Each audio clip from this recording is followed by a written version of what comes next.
ಈ ಕತೆ ಬಾಲಿ ಕಾಡನ್ನು ಸೇರಿದ್ದು. ಅಲ್ಲಿ ವಿವಿಧ ತರಹದ ಸುಂದರವಾದ ಪಕ್ಷಿಗಳು ವಾಸ ಮಾಡ್ತಿತ್ತು. ಅಲ್ಲಿ ಚಟೋರಿ ಗುಬ್ಬಚ್ಚಿ ಅನ್ನೋ ಒಂದ್ ಪಕ್ಷಿ ವಾಸ ಮಾಡ್ತಿತ್ತು. ಚಟೋರಿ ಗುಬ್ಬಚ್ಚಿಗೆ ಮಾವಿನ ಹಣ್ಣಂದ್ರೆ ತುಂಬಾ ಇಷ್ಟ.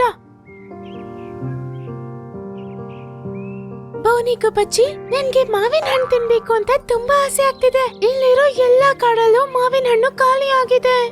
ಬಾ, ನಾವ್ ಹೋಗಿ ಯಾವ್ದಾದ್ರೂ ದೂರ ಕಾಡಲ್ಲಿ ನೋಡೋಣ. ಅಲ್ಲಿ ಮಾವಿನ ಹಣ್ಣು ಇರ್ಬೋದಲ್ವಾ? ಅರೆ ಚಟೋರಿ, ನೀನು 10 ಮಾವಿನ ಹಣ್ಣು ತಿಂದಿದ್ಯಾ. ಇನ್ನ ಎಷ್ಟ್ ತಿನ್ಬೇಕಂತಿದ್ಯಾ? ನಾನು ನಿನ್ ಜೊತೆ ಬರಕ್ಕಾಗಲ್ಲ. ನಮ್ಮಮ್ಮಗೆ ಏನಾದ್ರೂ ಇದ್ ಗೊತ್ತಾದ್ರೆ ಆಮೇಲೆ ಅವ್ರು ನನ್ನನ್ನ ಉಡ್ದೆ ಸಾಯಿಸ್ಬಿಡ್ತಾರೆ. ಅರೆ ಹಾಗೆಲ್ಲ ಏನೂ ಆಗಲ್ಲ, ನೀನು ನನ್ ಜೊತೆ ಬಾ. ನಾನ್ ಬಂದು ನಿಮ್ಮಮ್ಮ ಹತ್ರ ಮಾತಾಡ್ತೀನಿ. ರಾತ್ರಿ ಆಗಕ್ಕಿನ ಮುಂಚೆನೆ ನಾವು ಮನೆಗ್ ಬಂದ್ಬಿಡೋಣ.